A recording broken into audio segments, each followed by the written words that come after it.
Salut les passionnés, je vous espère en pleine forme et bienvenue pour une nouvelle vidéo de test. Alors vous êtes tous, comme vous le savez, des grands curieux et vous m'avez posé des tonnes de questions donc sur ce que vous appelez une sangle, la sangle orange. Donc voilà, cette sangle orange fluo qu'on a vue donc ces derniers temps pas mal sur mes vidéos et mes photos. Et à chaque fois, je vous avais promis que je vous répondrais sous forme de vidéo, une vidéo de test. Et bien la voici. Alors, cette sangle, de quoi s'agit-il? En fait, c'est pas tout à fait une sangle. Pour moi, une sangle, c'est ça. Pour moi, c'est plus une dragonne. Une dragonne, c'est ça. C'est ce qu'on met autour d'un poignet pour préserver un appareil, éviter de le perdre ou voilà, le tenir sans avoir besoin de le porter directement à la main. Bon, notre produit, même si c'est pas tout à fait le même but, c'est bien au niveau du poignet que ça va se passer.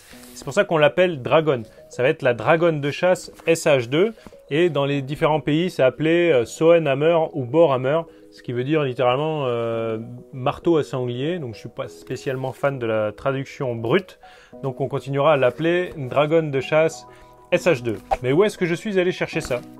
C'est au cours d'une chasse en Suède à l'élan où j'ai rencontré pour la première fois quelqu'un qui utilisait ce produit et qui avait cette sangle donc orange au bout de la longuesse. Et j'avoue que ça a piqué ma curiosité et je suis allé poser un petit peu des questions. Il m'a fait une petite démonstration comme je vais vous faire aujourd'hui. Et puis il me l'a fait essayer. Je l'ai essayé au final presque la saison entière l'an dernier. Et c'est au final ce que j'avais pris au début pour un petit gadget. Et ben je me suis rendu compte à l'utilisation que c'était réellement pertinent et c'est pour ça aujourd'hui que je vous la présente. Alors ce produit, pour le décrire un tout petit peu plus précisément, la première chose c'est qu'il est extrêmement léger, hein, il pèse rien du tout et il est formé de trois parties. Une partie donc en néoprène, la partie donc colorée ici en orange qui est donc extrêmement douce au contact et puis très silencieuse. Ensuite, il y a une partie, la lanière, qui ressemble à du cordura en termes de matière, donc extrêmement résistant. Et après, il y a une goupille qui sert à la fixation, mais tout ça, on le verra ensuite. La dragonne existe en deux couleurs, en orange fluo, qu'on aime plus particulièrement donc pour la chasse en battu, mais il y a également en noir pour ceux qui préfèrent tout simplement. Mais alors, ces dragonnes de chasse, à quoi ça sert? Ben, ça fait joli. Et non, bien évidemment, c'est pas parce qu'elle est jolie, c'est pour ses côtés techniques, cette dragonne va nous intéresser. Elle va vous permettre d'améliorer la qualité de votre tir, votre stabilité, votre précision. Alors évidemment, si vous ratez tout, ça va pas vous transformer du jour au lendemain en Franz Albrecht, mais par contre, c'est un réel plus sur de nombreux points que je vais développer. Alors ce qu'il faut retenir, c'est qu'elle va améliorer votre précision, votre stabilité au tir en jouant sur 3 points qui sont liés à un meilleur maintien. Vous allez avoir plus de stabilité, vous allez avoir un meilleur contrôle du recul et vous allez avoir un rechargement plus efficace. Voilà, on va les développer un par un. Le premier point, c'est plus de stabilité. Donc vous avez déjà tous vu, voire essayé d'attraper pour avoir ce sentiment de meilleure préhension, meilleure stabilité, meilleur maintien de la carabine, des gens enrouler leurs mains autour de la bretelle. C'est vrai que ça marche un petit peu, on a ce sentiment de meilleure stabilité, de meilleure préhension. Par contre, c'est physique, c'est la loi de la physique. En ayant enroulé la sangle sur le côté, vous allez avoir une force en fait un petit peu perpendiculaire à l'axe de la carabine. On obtient donc une amélioration, mais on obtient un défaut lié à cette force qui est latérale. Alors que la différence avec donc cette dragonne, c'est qu'une fois que vous l'avez agrippée et que vous tirez sur la carabine, la force est totalement dans l'axe de l'épaule, dans l'axe du boîtier, de la crosse et de l'épaule. Donc en fait, vous allez avoir réellement 100% d'atout et d'amélioration de la prise en main et de la stabilité. On a deux situations en cas de battu ou même en chasse d'approche et d'affût. On va tirer soit sur des animaux qui courent, soit sur des animaux arrêtés. Ça arrive aussi en battu. Et en fait, pour le cas d'animaux arrêtés, vous savez que la plupart des gens ont cette méthode de tir d'épaulé, évidemment. Vous allez avoir votre point rouge ou votre réticule qui va venir chercher l'animal, qui va venir dessus. Et puis en général, bah, voilà, on on l'a qui bougeotte un petit peu, puis quand on le sent qu'il est au bon endroit, on appuie sur la détente. Donc la sangle, elle, ce qu'elle va apporter, c'est une meilleure stabilité de ce réticule. C'est-à-dire que vous allez être plus rapide à mettre le réticule ou le point rouge sur l'animal et ne plus bouger. Et rester donc le plus précis, le plus longtemps, jusqu'à déclencher le tir. Voilà, ça c'est dû au fait qu'on cramponne mieux la carabine, qu'on a un meilleur maintien et une meilleure stabilité. Ensuite, sur un animal qui lui court, vous allez avoir cette stabilité, ce meilleur maintien va vous apporter un swing beaucoup plus linéaire et maîtrisé. C'est-à-dire quand vous allez épauler, ça va être beaucoup plus stable et ça va vous permettre de faire votre ligne gentiment jusqu'à l'endroit souhaité pour lâcher votre balle. Le deuxième point qu'apporte la dragonne de chasse et qu'apporte le meilleur maintien de l'arme, ça va être la maîtrise du recul. C'est tout simple, à partir du moment où vous cramponnez mieux votre carabine dans votre épaule, la main de préhension en fait travaille beaucoup plus fort, mais vous ne travaillez pas qu'avec la main, vous travaillez avec tout le poignet. La carabine sera bien mieux maintenue et en fait on va le voir après au stand de tir, le canon a beaucoup moins tendance à remonter, à vous faire perdre la visée.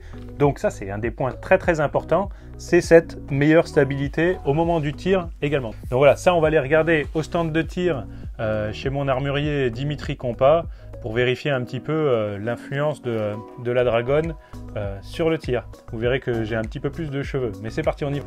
Allez les amis, nous voilà au stand et donc on va tirer sans la dragonne de chasse et on verra en termes de ressenti donc ce qu'on perçoit. Yo.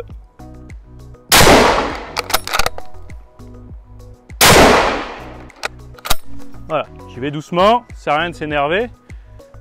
Et maintenant, avec la dragonne de chasse, donc on passe sa main à l'intérieur, on ouvre la main, on vient cramponner la longuesse et tout de suite donc on a une sensation de préhension bien plus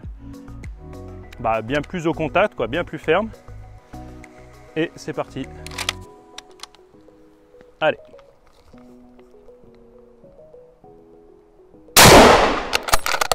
Déjà le rechargement beaucoup plus linéaire. Bon, on va regarder après sur l'ordinateur ce que ça rend. Allez, c'est parti. Et quand on combine avec un modérateur de son, alors là, c'est littéralement comme si on tirait avec une carabine à plomb alors qu'on est au 9.62.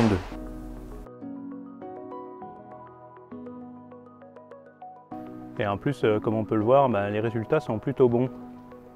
Donc c'est parfait. Le dernier point qu'apporte l'amélioration du maintien de l'arme, c'est un meilleur rechargement, un rechargement plus efficace avec moins en fait de gestes parasites. Pourquoi? Quand on tient la carabine simplement avec la main sur des carabines à verrou, en général, vous avez tendance, c'est normal, il y a des mouvements verticaux. Et ici, d'ailleurs, comme je viens de le faire, je l'ai pris dans le menton, j'ai pris le muscle dans le menton, c'est aussi parce que je vous regarde. Mais voilà, les mouvements.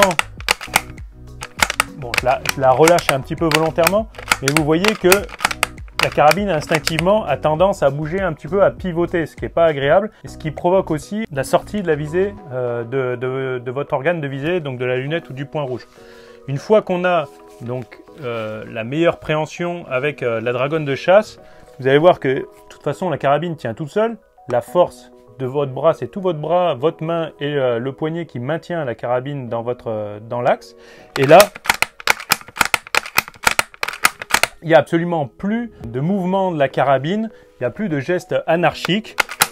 Le rechargement est nettement mieux maîtrisé que quand on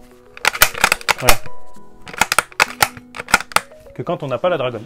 Alors comme ce sont ces mouvements verticaux de la culasse qui sont mieux appréhendés grâce à la dragonne, ça va être surtout utile pour les carabines à verrou et beaucoup moins pour les carabines linéaires puisqu'il y a un déplacement juste horizontal vers votre épaule, donc ça jouera moins et ça jouera pas du tout évidemment sur des semi-automatiques ou des carabines de type express. Cette dragonne de chasse a un autre bienfait également qui n'est pas lié uniquement au maintien, c'est la meilleure position d'attente.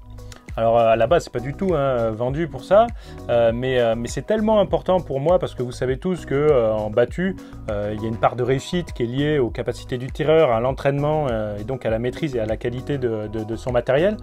Mais il y a aussi l'attention, et ça c'est vraiment primordial, c'est l'attitude au poste. On voit souvent les gens qui soit posent leur carabine contre un arbre, soit la mettent à la bretelle derrière l'épaule ou sur les genoux. Donc, Bon, outre les problèmes de sécurité éventuels, il faut bien comprendre que le temps que vous mettez, une fois que vous décelez un animal, le temps que vous mettez à épauler et l'ensemble des gestes que vous avez à faire, c'est ce qui va faire que vous allez être repéré ou non par un animal, et c'est ce qui va vous accorder plus de temps pour prendre la décision de tirer ou pas tirer dans une situation confortable. Donc en fait, avec la Dragon, vous allez pouvoir tenir votre carabine pendant des heures sans vous fatiguer et être prêt extrêmement rapidement pour être en état de faire feu, pour épauler, donc très très rapidement avec un minimum de gestes et minimum de temps. Je vais vous montrer ça sur le terrain également. Voilà les amis, on se retrouve en extérieur pour faire comme si on était donc en battu.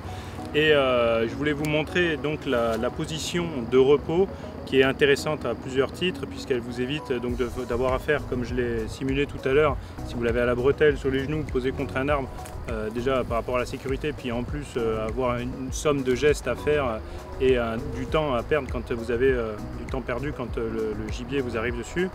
Vous allez avoir avec cette Dragon la possibilité de rester dans une position confortable tout en étant extrêmement prêt pour si une situation de chasse se présente. Alors c'est simple, c'est de la physique. Vous avez donc la Dragon, vous venez l'accrocher et en fait en tirant sur le côté, en la plaçant sous le bras, en fait avec un centre de gravité là, vous tirez d'un côté, ça pousse de l'autre, sauf que c'est le bras qui la tient et vous êtes ici en position totalement confortable. Maintenant, moi, ça c'est comme ça que c'est présenté dans les autres pays. Moi, j'aime bien dire quand même que c'est une arme approvisionnée et on la tient quand même avec une main. Donc vous la tenez avec votre main, avec le bras, ça tient tout seul et vous pouvez rester comme ça des heures durant, tout en étant extrêmement prêt à faire feu si une situation de chasse se présente. Hop, voilà. Enfin, le dernier point que je voulais développer avec cette Dragon de chasse, donc le dernier avantage qu'il procure, ça va être la possibilité de tirer en appui.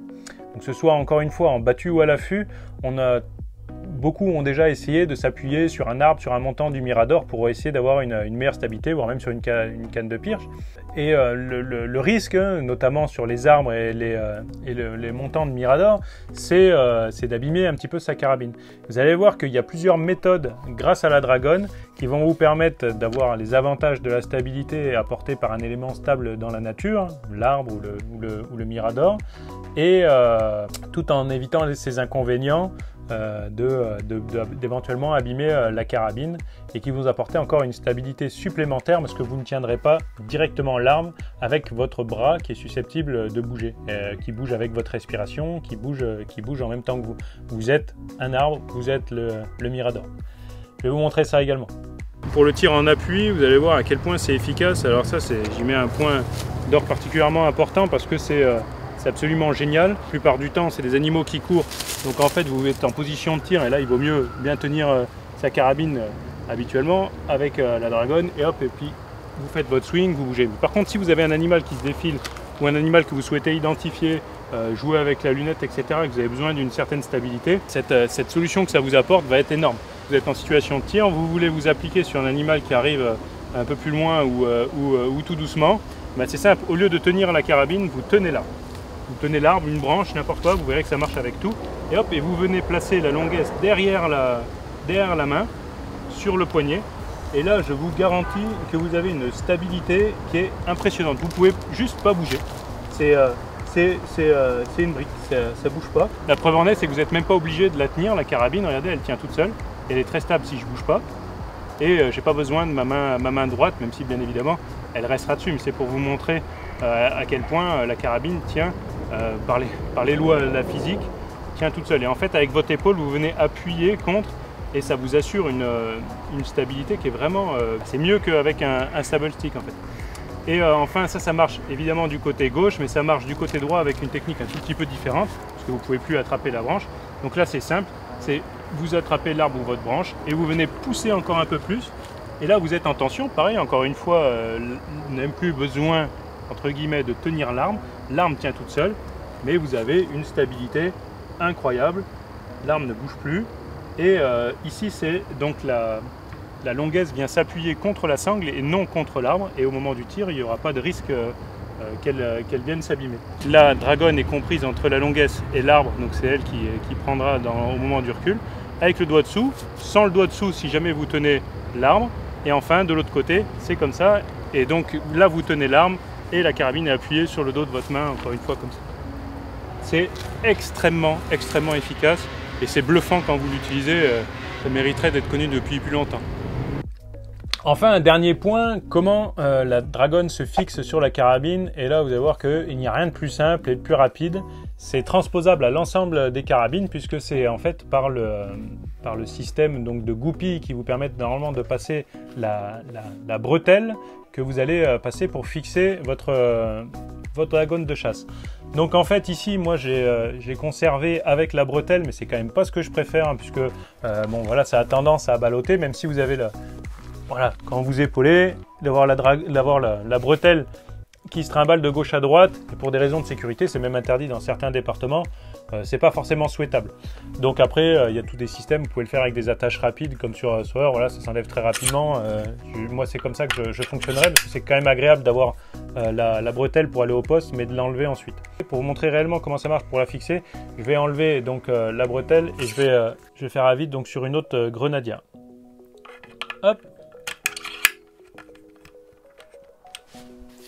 Donc, comme je vous l'avais expliqué tout à l'heure, vous avez votre grenadière, vous avez la sangle, la lanière, donc très résistante en Cordura, et en fait cette lanière a plusieurs interstices qui vont vous permettre de régler la hauteur de votre Dragon sur la carabine.